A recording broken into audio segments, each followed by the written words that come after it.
Bawat probinsya sa ating bansang Pilipinas ay may kanya-kanyang tatak.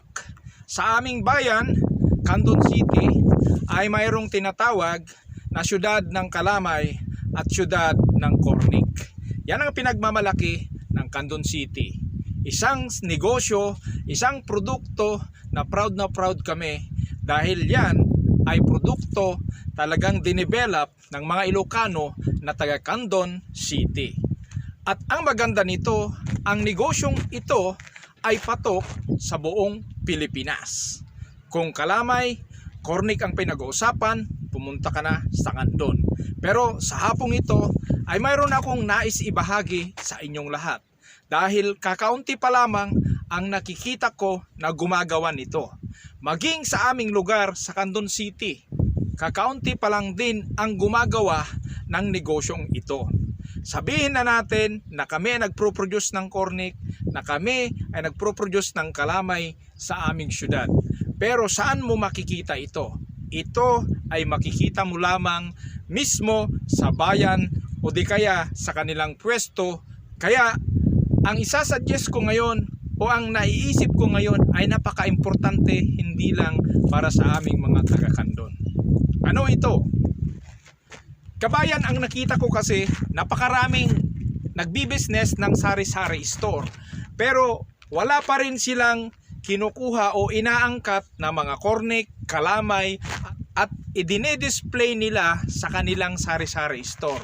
Wala pang gumagawa nun. Kasi napakaganda ng quality ng aming Kalamay at napakaganda ng quality ng Cornic namin. Napakaganda itong pagkakitaan.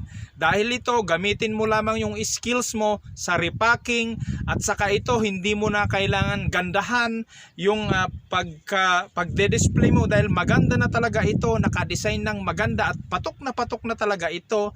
Basta ang gawin mo ay mag-buy and sell ka lang kung ikaw ay mayroong sari-sari store. Pumili ka ng Cornic, i-repack mo yon at bahala ka ng mag-pricing at syempre ilalagay mo sa maayos na pagde-displayhan mo. At yan ay makikita nila, pagkakita pa lang nila, alam na nila yan na patok.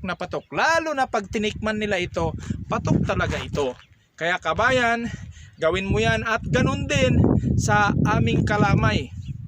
Sa Kalamay, patok na ito sa buong mundo. Basta pag Kalamay Candon ang pinag-uusapan, patok at masarap ito. Kaya yan, pwede mong inegosyo din yan, mag-buy and sell ka, ilagay mo sa iyong sari-sari store o di kaya kung gusto mo i-rolling store mo yan, kumuha ka, bumili ka ng mga Cornic at saka Kalamay at i-rolling mo yan, isupply mo sa mga karatik baryo at yan tiyak na kikita ka dyan ng maganda. Kaya yan kabayan, ang gusto kong i-share, simple lang ang vlog na yan.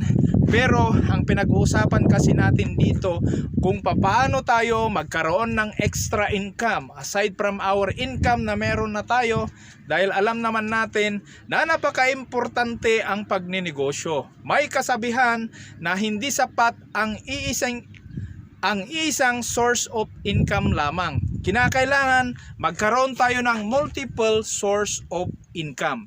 Dahil yan ang importante para tayo yumaman, at least magkaroon tayo ng 3 to 4 source of income natin para ma-maximize natin yung ating buhay, yung ating panahon para tayo ay umasenso sa ating buhay. Kaya yan kabayan, huwag kalimutan yan. Importanteng gawin yan para tayo ay umasenso. Huwag lamang tayong umasa sa ating trabaho. Dahil hindi tayo yayaman talaga kung trabaho lamang ang ating aasahan.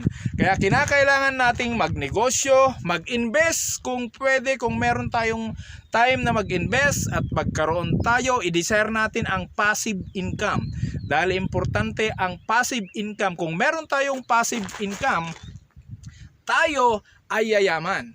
Natutulog ka, ang pera kumikita sa'yo. Hindi yun tayo lagi ang kumakayod para sa pera. Hayaan natin na mapag-aralan natin yung skills na habang tayo ay natutulog ay kumikita ang pera para sa atin. So yan ang gusto kong i-share sa hapong ito mga kabayan. Very short vlog ito, pero yan ang napansin ko sa aming lugar sa Candon City. At yan ay pwedeng gawin natin, mag-buy and sell tayo, ilagay natin sa ating store o di kaya i-rolling store natin, i-supply natin sa mga karatig baryo natin at tiyak ay patok na patok bibilhin nila yan.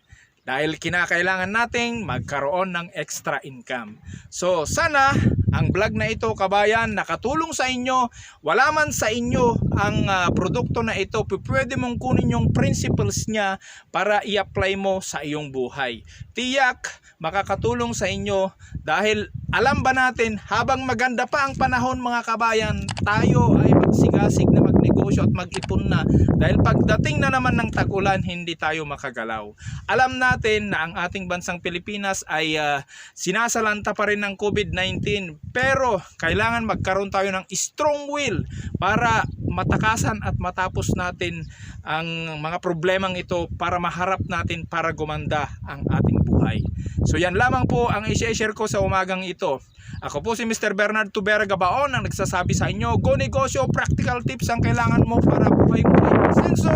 At dito ni Kabayang Bernard Gabaon ang nagsasabi sa inyong God bless you po.